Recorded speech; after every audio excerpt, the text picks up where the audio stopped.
Hey, my name's Hannah, also known as Hanecdote, and I'm an artist. I've been doing hand embroidery for 10 years, and in the past 5 years, my practice has changed quite a bit due to chronic pain and disability. So I've had to stop doing embroidery commissions and pretty much embroidery in general, and I've had to find new ways of making, whether that's digital drawing or learning how to patchwork with the hope of being able to quilt, which is a whole new technique and a whole new type of textiles that is very new to me. But generally, textiles is my passion, and that stemmed from going to art school and learning about how feminist artists during the 60s and 70s were using textiles to subvert messages and politics that they wanted to make. I actually started embroidering at college at 17, and I did a BTEC. So if you don't know, like, that's an A-level alternative. It's more vocational, and sometimes it's looked down upon because it's not as academic as A-levels. But for me, it was an incredible opportunity which showed me a lot of different foundations of different art mediums: sculpture, metalwork, digital, the art history side, textiles, printmaking, all of the above.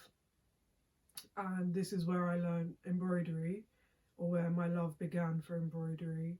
My mum has always knitted and done embroidery as well, and just various, like, making clothes, a lot of craft and hands-on making. So she's been able to help me over the years, and my love and passion really was solidified when I went to art school, which is where I learned about the history of specifically embroidery and more generally textiles. The way that these things are treated in the Western art world are very much otherized, and even to this day, I don't think are as respected as other art forms such as painting and sculpture. And the reason for this is because for centuries in the West and in Europe mostly,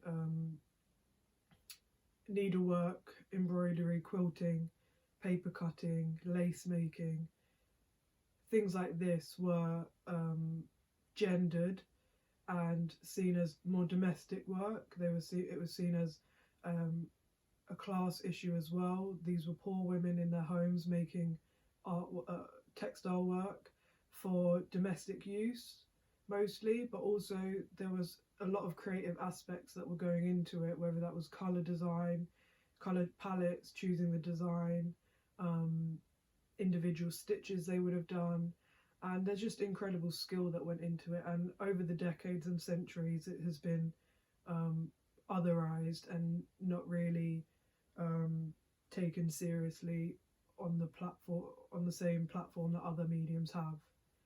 And this doesn't make sense to me, because textiles unites the world, it unites humanity and our human experience. The needle and thread has been used for 40,000 years, and it may not have always been used in a creative way or a way to make art, but it was used to make nets or rope or sails. So there's lots of different, and that's in trade, whereas people have worn clothes to varying degrees, accessorized, and for this reason I feel so connected to a history of the human use of textiles, especially with women and marginalized groups who have been otherized in the art world. But for me, I love textiles because of the tactile nature of it. We wear clothes, we have bed sheets, we have kitchen towels, and there's textiles all around us, and they tell a story about who we are and what we represent or what is important to us. So for me, when I've been doing hand embroidery, which a lot you can see behind me, it has always been about either self-expression, about being mixed race, my sexuality, gender, and colonial history through my perspective. I like using my illustrative style to talk about and speak about these human experiences that we have that can be vulnerable, can be sometimes people put shame on us for just these things that make us human. So through my art, I like to validate people that are marginalized. As someone that is born in Europe, I know the history of Renaissance art, and that is about elevating the white male and the privilege and the heteronormative Christian, very often fit into that box basically. And in doing that, there aren't a lot of black and brown people and indigenous people in these artworks that are so highly esteemed. In fact, the artwork that those people make is oftentimes otherized, called folk art or outsider art. So for me, it's important to always portray black and brown people in my art, to share the beauty of them, how valid they are in this world and how appreciated that they are. So that's important to me through my work, and also telling that history. So a lot of colonial history that hasn't been shared or been taught. I would love to find a way of portraying those stories and shedding light on the colonial violence that has been purposefully left out of the education system in this country, in England and the UK generally. There's been a real history with textiles being used as a form of protest also, which is important to me, because banners from different unions and different social political movements over the years have been made out of fabric. More often than not, the women of those movements were contributing their skills of embroidery and applique and quilting, and they were using those skills for the movement, making banners, because fabric can be rolled up and transported to various different protests or marches or events that they want to showcase the message on their banner. So there have been banners that have been created through the past 100 years, through all of the workers' rights movements, the women's liberation movements, the civil rights movements, and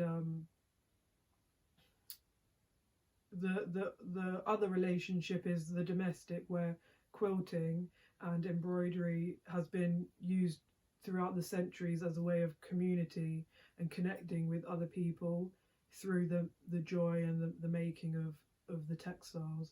A lot of it can also be down to reusing materials and making the best of what you have, and that means keeping your tea towels or your dresses or the offcuts from when people used to make their clothes more, keeping those materials and then reusing them as part of their quilt, to get even more life out of it. And it's a great way of being sustainable when you're using those what would be discarded as part of your quilt or your patchwork.